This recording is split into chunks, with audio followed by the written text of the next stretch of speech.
Je pense pas que dans mes premiers mois de transition, j'ai eu vraiment des modèles esthétiques, on va dire, en particulier.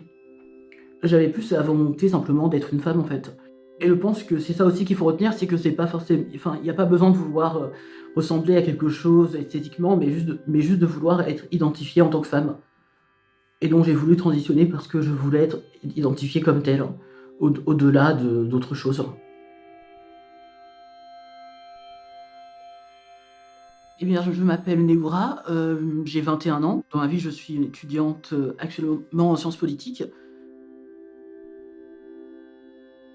J'ai commencé ma transition, du coup, vers la fin de mes 18 ans, ma transition hormonale et depuis, on va dire que j'avance avec ça, même si, j'ai la différence avec, pas mal de personnes trans, d'avoir eu un passing, c'est-à-dire passer comme, une femme cis auprès des gens très jeunes et j'ai commencé l'université en passant comme une femme cis.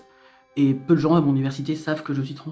Le truc, c'est que j'ai toujours eu une voix assez androgyne et un visage lui aussi assez androgyne, donc ça m'aidait à ce niveau. Et surtout, les premiers mois, j'avais pas de passing à proprement parler, mais disons qu'après 6 mois d'hormones, je pouvais totalement passer et faire ce que je voulais, peu importe où, sans que jamais on me regarde de travers ou qu'on m'appelle pas madame. Mais après, ce que j'ai remarqué surtout, c'est de voir que, il y avait un passing assez alternatif chez les femmes trans noires où, vu qu'on visualise les femmes noires comme étant un peu plus masculines que les autres femmes, j'ai remarqué qu'on m'a considérée bien plus vite assez vite comme une femme en fait, quand pour moi j'étais encore assez masculine. Et même encore aujourd'hui, je considère un peu ça, on va dire. Et je pense que c'est très lié, on va dire, à la perception que les gens ont des physiques des autres, on va dire, selon leur ethnie ou quoi que ce soit. Et c'est assez drôle à vivre en tant que. Enfin, drôle. Étrange surtout. Drôle dans le sens étrange à vivre en tant que femme trans noire.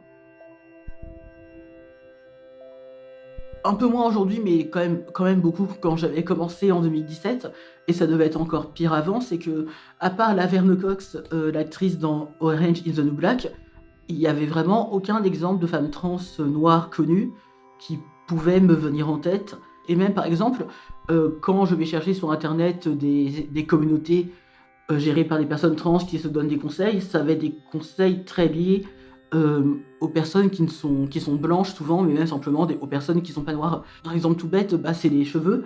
C'est que en tant que personne trans, quand j'ai commencé à transitionner, c'est la première fois que j'ai commencé à faire pousser mes cheveux, à en prendre soin.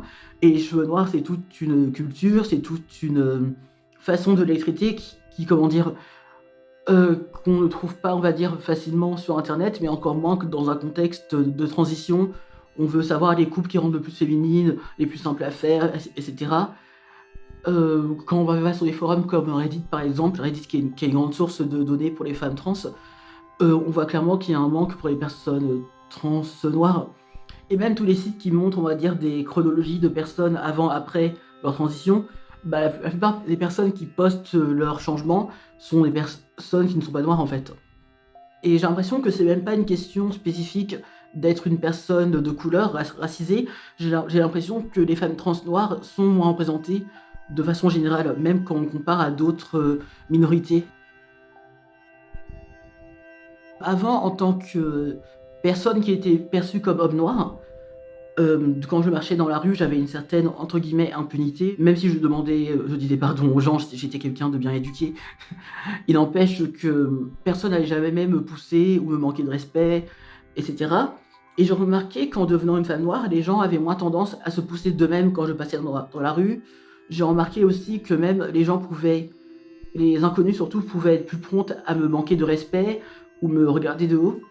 Et je pense que même si, évidemment, ça c'est le vécu de la misogynie, c'est bien plus intéressant quand tu étais un homme noir avant, parce que en tant qu'homme noir, tu faisais peur aux gens, tu pouvais être intimidant, ou tu étais vu comme une personne en tout cas qui était robuste ou solide, ou en tout cas à qui il fallait parler sous un ton poli.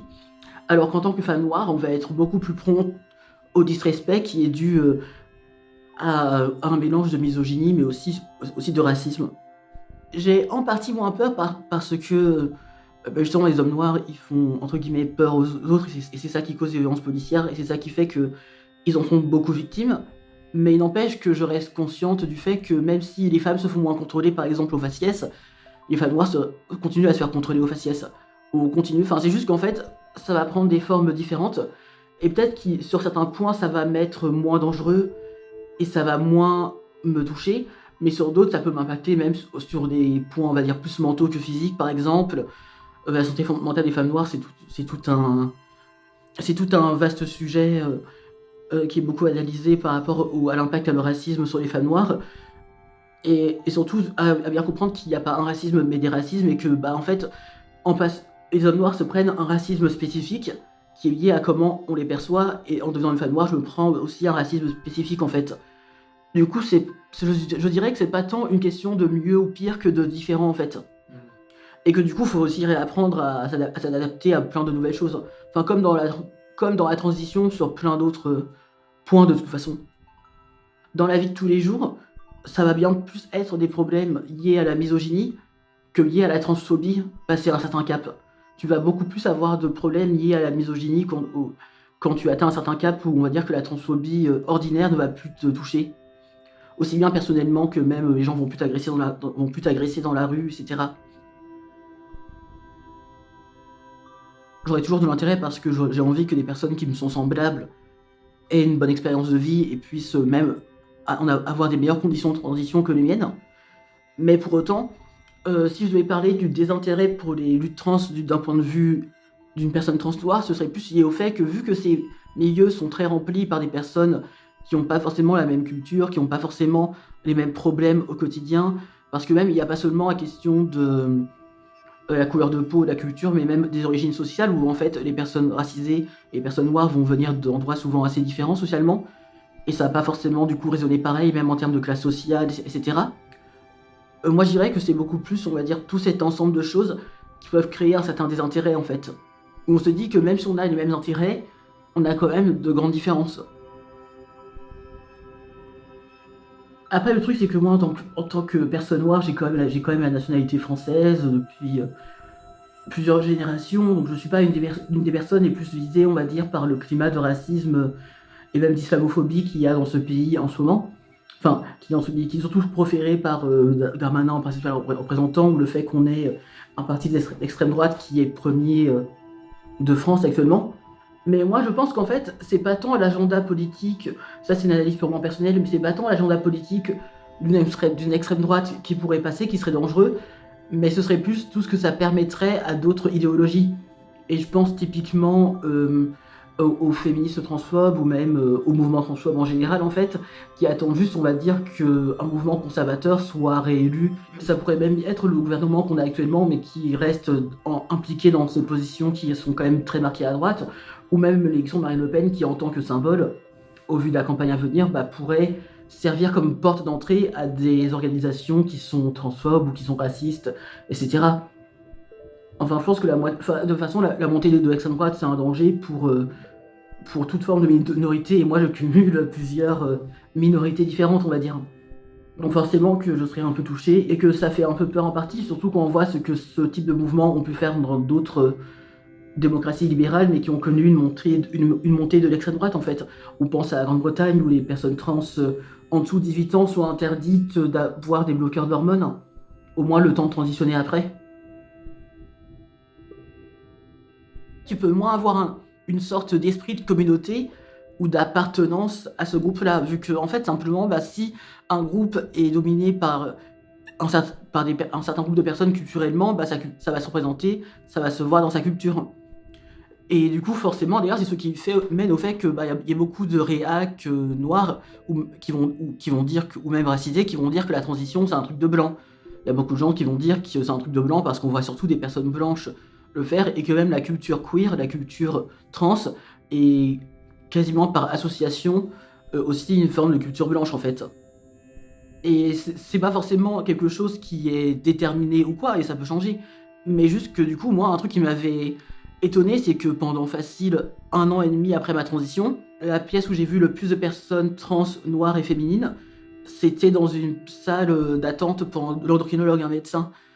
Et donc je pense que ça dit un truc, c'est-à-dire qu'il y a des personnes qui existent, qui prennent des rendez-vous pour avoir leurs hormones, pour transitionner, etc.